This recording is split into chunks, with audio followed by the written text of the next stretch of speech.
Apa jadinya jika perempuan yang datang untuk mempertahankan cintanya justru menemukan pelarian di hati orang lain? Dan bagaimana jika orang itu adalah sahabat dari pria yang telah mengkhianatinya? Assalamualaikum warahmatullahi wabarakatuh. Halo semuanya. Selamat datang kembali di channel Terong Kuwait. Semoga kalian semua selalu sehat, dimudahkan rezekinya, dan diberikan kebahagiaan dimanapun berada. Sebelum cerita dimulai, jangan lupa klik tombol like, tuliskan pendapat kalian di kolom komentar, dan tentu saja subscribe agar channel Terong Kuwait semakin berkembang. Dan seperti biasa, tulis juga di kolom komentar, kalian menonton dari kota mana? Siapa tahu ada teman satu daerah yang sedang menonton bersama kalian. Sekarang, mari kita masuk ke dalam cerita. Namaku Adi. Aku adalah seorang mahasiswa seni rupa di Yogyakarta. Sejak 2 tahun terakhir, aku tinggal di sebuah rumah kontrakan sederhana di daerah Bantul bersama sahabatku, Asep. Rumah itu kecil, hanya memiliki 2 kamar, 1 ruang tamu, dapur mungil, dan teras sempit yang dipenuhi pot tanaman. Meski sederhana, rumah itu selalu terasa hangat. Aku dan Asep berasal dari daerah yang berbeda. Aku berasal dari Magelang, sedangkan Asep berasal dari Garut. Kami bertemu saat ospek kampus dan sejak itu menjadi dekat. Asep dikenal sebagai sosok yang supel. Ia mudah bergaul, pandai bercanda, dan cukup populer di kampus. Sebaliknya, aku lebih banyak menghabiskan waktu di studio seni. Aku sering melukis hingga larut malam. Suatu hari, Asep mulai sering bercerita tentang kekasihnya. Namanya Dewi, seorang perempuan asal Bandung yang sedang bekerja di sebuah perusahaan swasta. Menurut Asep, hubungan mereka sudah berjalan hampir 3 tahun. Namun belakangan, aku melihat perubahan pada sahabatku. Ia semakin sering pulang larut. Kadang bahkan tidak pulang sama sekali. Ketika kutanya, ia hanya menjawab singkat, "Kerja kelompok." Awalnya aku percaya. Sampai suatu malam, sekitar pukul 11 malam, aku sedang menyelesaikan lukisan di ruang tamu ketika terdengar suara motor berhenti di depan rumah. Aku mengira itu Asep. Namun ketika pintu terbuka, yang masuk justru seorang perempuan. "Apa ini rumah kontrakan Asep?" tanyanya. Aku terkejut. Perempuan itu cantik, mengenakan jaket abu-abu dan membawa koper. "Aku Dewi." Aku langsung paham. Ternyata inilah pacar Asep. Ia datang mendadak dari Bandung karena ingin memberikan kejutan. Sayangnya, Asep belum pulang. Dewi mencoba menelepon berkali-kali, tetapi tidak diangkat. Karena hari sudah larut, aku mempersilahkannya menunggu di ruang tamu. Sekitar 1 jam kemudian, suara motor kembali terdengar. Asep datang, namun ia tidak sendirian. Di belakangnya ada seorang mahasiswi kampus kami. Mereka tertawa bersama. Begitu melihat Dewi berdiri di depan pintu, wajah Asep langsung pucat. Malam itu, semuanya berubah. Malam itu, suasana rumah kontrakan yang biasanya tenang berubah menjadi begitu mencekam. Aku masih berdiri di dekat meja ruang tamu ketika pintu depan terbuka. Asep masuk sambil tertawa kecil bersama seorang perempuan yang sangat kukenal. Namanya Rani, mahasiswi semester 5 di jurusan Desain Komunikasi Visual. Mereka tampak begitu akrab, namun tawa itu mendadak berhenti. Asep terpaku. Wajahnya yang semula cerah berubah pucat seketika. Di hadapannya, Dewi berdiri sambil menggenggam erat pegangan koper yang baru saja dibawanya dari Bandung. Matanya memerah karena lelah setelah perjalanan panjang, tetapi kini tatapan itu berubah menjadi penuh kekecewaan. Selama beberapa detik, tidak ada satupun yang berbicara. Suasana terasa begitu sunyi hingga suara kipas angin tua di ruang tamu terdengar sangat jelas. "Wai, kamu?" Suara Asep terdengar bergetar. Dewi tersenyum tipis. Senyum yang sama sekali tidak menunjukkan kebahagiaan. "Iya, aku," jawabnya lirih. "Aku sengaja datang buat kasih kejutan." Rani yang berdiri di samping Asep tampak kebingungan. "Sep, aku pulang dulu ya," katanya pelan. Asep tidak menjawab. Rani segera meninggalkan rumah tanpa banyak bicara. Suara motornya perlahan menjauh meninggalkan keheningan yang semakin menyesakkan. Begitu Rani pergi, Dewi melangkah mendekati Asep. "Siapa perempuan tadi?" Asep tidak langsung menjawab. "Dia cuma teman kampus." "Cuma teman?" Dewi tertawa kecil. "Kamu pikir aku bodoh?" Aku bisa melihat tangan Dewi mulai gemetar. Mungkin selama perjalanan dari Bandung menuju Yogyakarta, tidak pernah terlintas sedikit pun di pikirannya bahwa malam itu akan berakhir seperti ini. "Aku bisa jelasin," kata Asep. "Jelasin apa?" Suara Dewi mulai meninggi. "Jelasin kenapa kamu gak pernah angkat teleponku selama seminggu terakhir? Jelasin kenapa setiap malam kamu selalu bilang sibuk? Atau jelasin kenapa kamu pulang malam bersama perempuan lain?" Asep mengusap wajahnya kasar. "Ini gak seperti yang kamu pikirkan." "Kalimat klasik," jawab Dewi cepat. "Semua orang yang ketahuan selingkuh selalu bilang begitu." Aku berdiri canggung di dekat dapur. Ingin rasanya pergi ke kamar dan membiarkan mereka menyelesaikan masalah sendiri.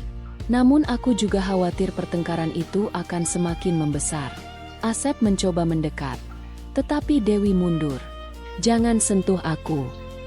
Aku serius." "Why? Aku memang dekat sama Rani, tapi..." "Jadi benar," potong Dewi. Asep terdiam. Keheningan itulah yang akhirnya menjawab semuanya. Dewi mengangguk pelan. Air mata mulai mengalir di pipinya. "Aku jauh-jauh datang ke Jogja karena kangen sama kamu, Sep." Suaranya bergetar. "Aku bahkan rela ambil cuti kerja cuma buat ketemu kamu. Aku pikir kita baik-baik saja." Asep menunduk. "Aku nggak tahu harus mulai dari mana." "Mulai dari kejujuran," kata Dewi. Asep menarik napas panjang. Selama beberapa saat, ia hanya diam sambil menatap lantai. "Aku memang dekat sama Rani sejak beberapa bulan terakhir." Kalimat itu seperti petir yang menyambar di tengah malam. Dewi memejamkan mata, seolah berharap semua yang didengarnya hanyalah mimpi buruk. "Kenapa?" tanyanya lirih. "Aku dan kamu akhir-akhir ini sering bertengkar. Kita jarang ketemu. Aku merasa hubungan kita berubah. Jadi kamu selingkuh?" "Aku nggak berniat begitu." "Perselingkuhan memang tidak pernah dimulai dengan niat," jawab Dewi sambil menangis. "Tapi dimulai dari pilihan." Aku terdiam mendengar kalimat itu. Untuk pertama kalinya, aku melihat Asep kehilangan kata-kata. Dewi lalu mengeluarkan ponselnya. "Aku selama ini masih percaya sama kamu. Bahkan ketika teman-temanku bilang hubungan jarak jauh itu sulit." Tangisnya semakin pecah. Ternyata mereka benar. Asep mencoba menjelaskan bahwa semuanya terjadi begitu saja. Kedekatannya dengan Rani bermula dari tugas kampus, kemudian berlanjut menjadi kebiasaan makan bersama, mengerjakan proyek bersama, hingga akhirnya tumbuh perasaan yang tidak seharusnya ada. Namun semua penjelasan itu tidak mampu memperbaiki keadaan. "Berapa lama?" tanya Dewi. Asep tidak menjawab. "Berapa lama, Sep?" "Hampir 4 bulan." Dewi tertawa sambil menangis. 4 bulan.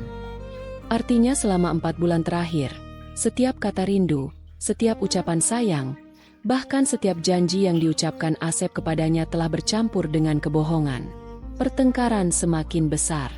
Nada suara mereka semakin tinggi. Malam yang seharusnya menjadi malam penuh kebahagiaan justru berubah menjadi malam kehancuran. "Aku bodoh karena terlalu percaya sama kamu," bentak Dewi. "Aku juga manusia, why?" balas Asep. "Jangan cari pembenaran. Aku capek menjalani hubungan jarak jauh." "Kalau capek, kenapa nggak jujur? Kenapa harus selingkuh?" Pertanyaan itu membuat Asep kembali terdiam. Karena memang tidak ada jawaban yang cukup untuk membenarkan pengkhianatan. Sekitar pukul 1 dini hari, pertengkaran itu mulai mereda. Dewi duduk di sofa sambil menangis. Sedangkan Asep berdiri di depan pintu dengan wajah penuh penyesalan. "Aku butuh waktu sendiri," katanya pelan. "Aku juga." Tanpa menunggu jawaban, Asep mengambil jaketnya lalu pergi meninggalkan rumah. Pintu ditutup keras. Suara motor Asep perlahan menghilang di kejauhan. Kini rumah kontrakan itu hanya menyisakan kesunyian. Aku berdiri kikuk. Tidak tahu harus berbuat apa. Dewi masih menangis. Sebagai sahabat Asep, aku merasa bersalah. Tetapi sebagai manusia, aku juga tidak tega melihat Dewi dalam keadaan seperti itu. Aku berjalan ke dapur lalu membuatkan segelas teh hangat. "Kamu minum dulu," kataku pelan sambil meletakkan cangkir di meja. "Terima kasih." Itulah kalimat pertama yang diucapkan Dewi kepadaku sejak Asep pergi. Malam semakin larut, tetapi Dewi belum juga berhenti menangis. Ia mulai bercerita tentang bagaimana selama ini ia selalu berusaha mempertahankan hubungan mereka. Tentang rencana masa depan yang sudah mereka susun bersama. Bahkan ia mengaku sudah mengenalkan Asep kepada keluarganya di Bandung. "Ayahku sangat percaya sama Asep," katanya lirih. "Aku nggak tahu harus bilang apa ke keluarga kalau semuanya berakhir seperti ini." Aku hanya mendengarkan. Sesekali memberikan tisu ketika air matanya kembali jatuh. Malam itu aku sadar, perselingkuhan bukan hanya tentang dua orang yang saling mengkhianati, tetapi tentang banyak hati yang ikut terluka. Menjelang subuh, Dewi akhirnya tertidur di sofa karena kelelahan. Sedangkan aku duduk sendiri di teras, memandang langit Yogyakarta yang mulai terang. Aku tidak pernah menyangka, kedatangan Dewi yang awalnya hanya ingin memberi kejutan akan menjadi awal dari perubahan besar dalam hidup kami bertiga. Dan aku sama sekali tidak menyadari bahwa beberapa hari ke depan, aku akan ikut terseret semakin jauh ke dalam masalah mereka. Pagi setelah pertengkaran besar itu, suasana rumah kontrakan terasa sangat berbeda. Biasanya, setiap pagi aku selalu mendengar suara Asep memutar musik keras dari kamarnya atau suara gelas yang beradu di dapur saat ia membuat kopi. Namun pagi itu, rumah terasa sunyi. Terlalu sunyi. Aku keluar dari kamar sekitar pukul 7. Dewi masih duduk di ruang tamu. Matanya sembab. Sepertinya semalaman ia tidak benar-benar tidur. Di atas meja, segelas teh yang kubuatkan tadi malam sudah dingin tanpa sempat dihabiskan. "Kamu nggak tidur?" tanyaku pelan. Dewi menggeleng. Aku cuma merem sebentar. Aku mengangguk pelan. Aku bisa memahami perasaannya. Tidak mudah menerima kenyataan bahwa orang yang selama ini dipercaya ternyata menyimpan kebohongan. Aku membuatkan sarapan sederhana. Hanya mie goreng dan telur ceplok. "Kamu harus makan," kataku sambil meletakkan piring di depannya. "Aku nggak lapar." "Kalau kamu sakit, masalahnya malah tambah panjang." Dewi memandangku beberapa saat, lalu akhirnya mengambil garpu. "Terima kasih, Di." Aku hanya tersenyum kecil. Hari itu, Asep sama sekali tidak pulang. Teleponnya tetap tidak aktif. Pesan-pesan dari Dewi hanya dibaca tanpa balasan. Menjelang siang, Dewi mencoba menghubungi beberapa teman Asep. Namun tidak ada yang mengetahui keberadaannya secara pasti. Sebagian hanya mengatakan bahwa Asep sedang menginap di tempat teman. Dewi tampak semakin kecewa. "Aku bahkan sudah datang sejauh ini, tapi dia malah menghilang," katanya lirih. Aku tidak tahu harus menjawab apa. Sebagai sahabat, aku mengenal Asep cukup baik. Ketika menghadapi masalah besar, ia memang cenderung menghindar terlebih dahulu. Ia membutuhkan waktu untuk menenangkan diri. Namun kali ini, keputusannya meninggalkan Dewi sendirian justru memperparah keadaan. Karena Dewi datang dari Bandung, aku tidak mungkin membiarkannya pulang malam itu juga dalam kondisi seperti sekarang. Akhirnya, aku mempersilahkannya menempati kamar Asep sementara waktu. "Kalau Asep sudah pulang, kalian bisa bicara baik-baik," kataku. Dewi hanya mengangguk. Hari berganti hari. 1 hari, 2 hari, 3 hari. Namun Asep tak kunjung kembali. Awalnya, aku dan Dewi hanya berbicara seperlunya. Sebatas menanyakan kabar atau membahas soal makan. Namun karena tinggal serumah, lambat laun kami mulai lebih banyak berbincang. Aku baru mengetahui bahwa Dewi ternyata anak pertama dari 3 bersaudara. Ayahnya pensiunan guru, sedangkan ibunya memiliki usaha kecil di Bandung. Ia bercerita bagaimana dulu dirinya dan Asep berkenalan melalui media sosial saat masih sama-sama kuliah.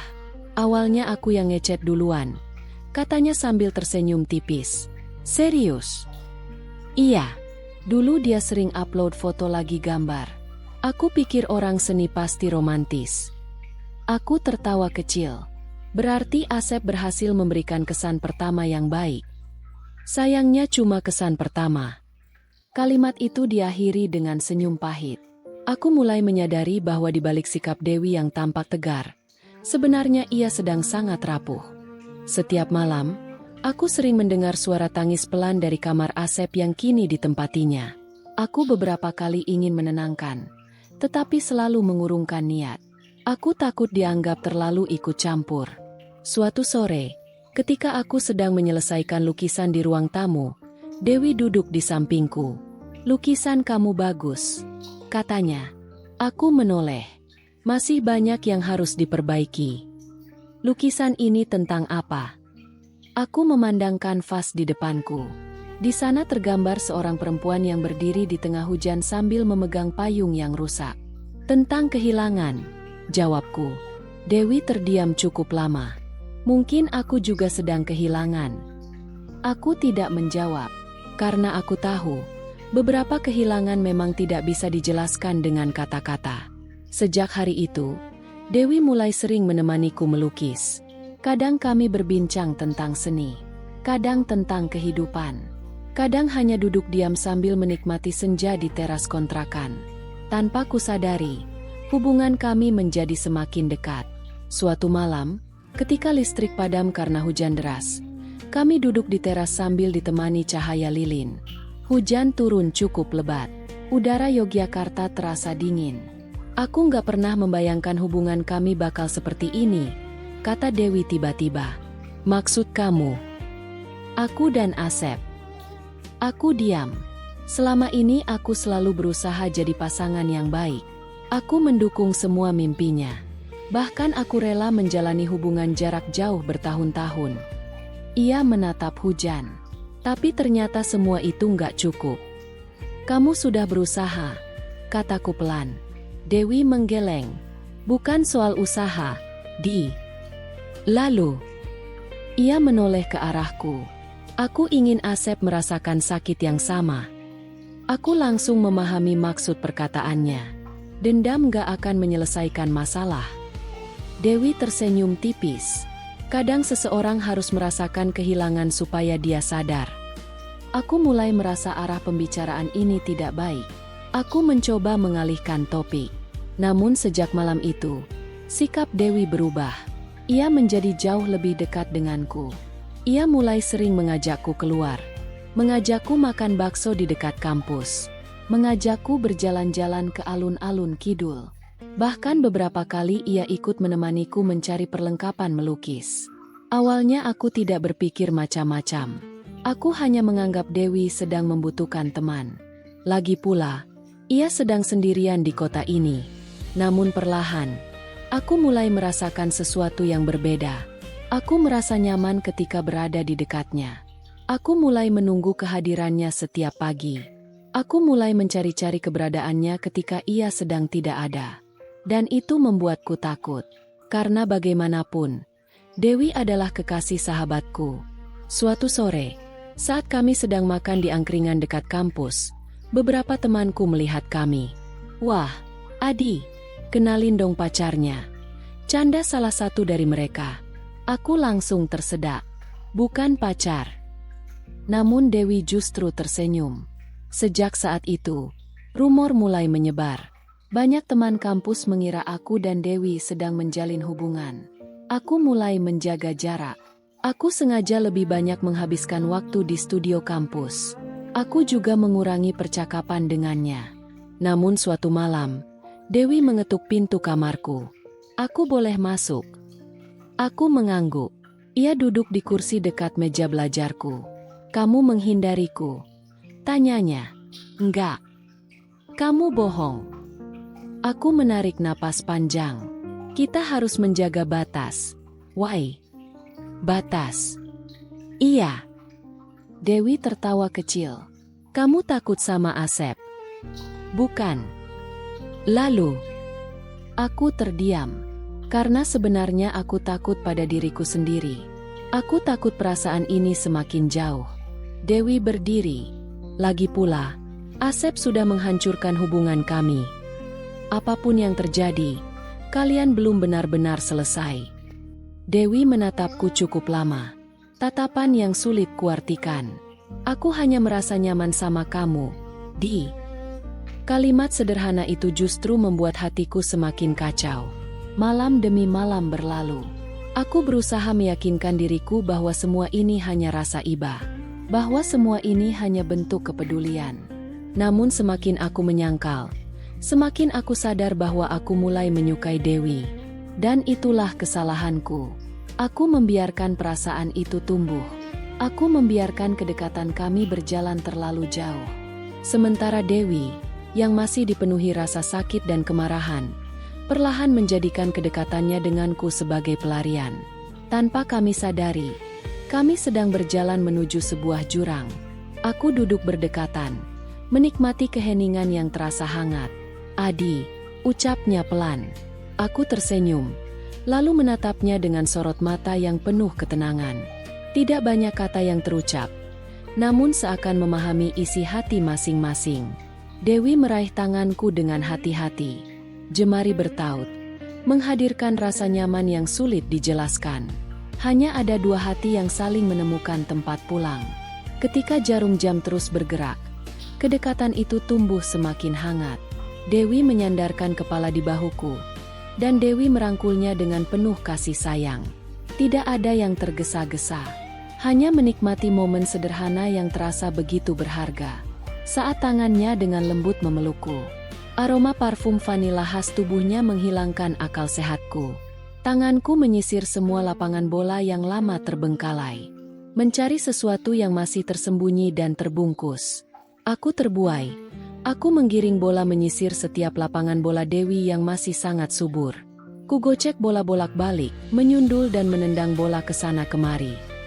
Setelah menemukan posisi yang pas, aku melepaskan tendangan keras menuju gawang kedamaian. Walaupun beberapa kali terkena mistar gawang, akhirnya gol, aku berteriak. Merayakan pesta gol. Gol tanpa terjebak offside, sampai merusak jaring gawang, merobek jala-jala yang berserakan diiringi hujan deras di pinggir lapangan bola. Hanya teriakan kedamaian yang terdengar.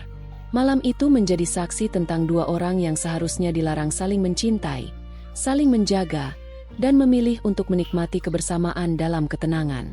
Bagi mereka, kehangatan hati jauh lebih berarti daripada apapun yang dapat diucapkan dengan kata-kata. Sebuah hubungan yang dibangun di atas luka, kekecewaan, dan dendam.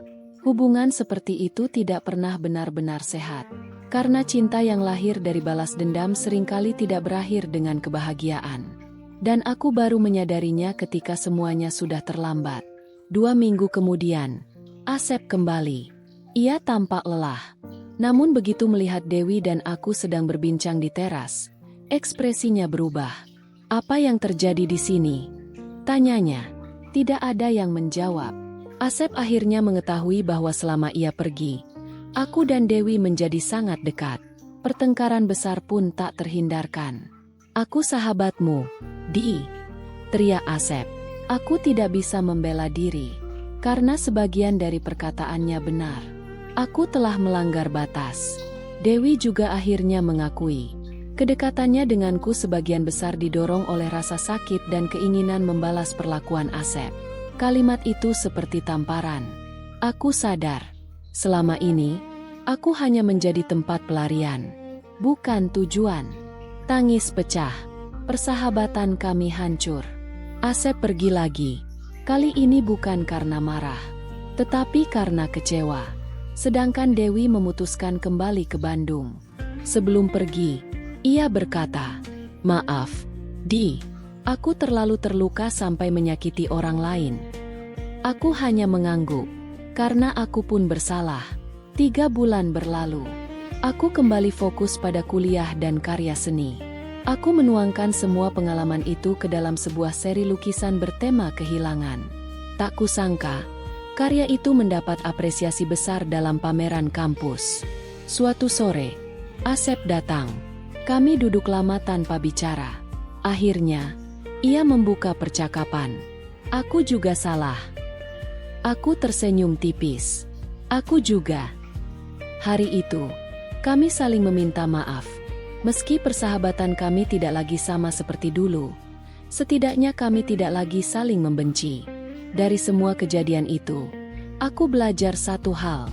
Perselingkuhan tidak pernah menyelesaikan masalah. Balas dendam yang lahir dari luka hanya akan menciptakan luka baru. Ketika kepercayaan rusak, banyak hati ikut terluka.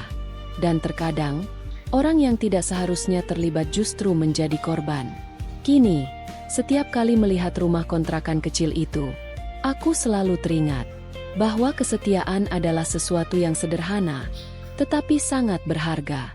Dan sekali hilang, belum tentu bisa kembali. Teman-teman, bagaimana menurut kalian tentang kisah Adi, Asep, dan Dewi? Apakah Adi bersalah karena menerima kedekatan Dewi? Atau justru semua ini berawal dari kesalahan Asep? Tulis pendapat kalian di kolom komentar. Jangan lupa like, subscribe, dan nyalakan lonceng notifikasi agar tidak ketinggalan cerita menarik lainnya hanya di channel Terong Kuwait. Sampai jumpa di cerita berikutnya. Wassalamualaikum warahmatullahi wabarakatuh.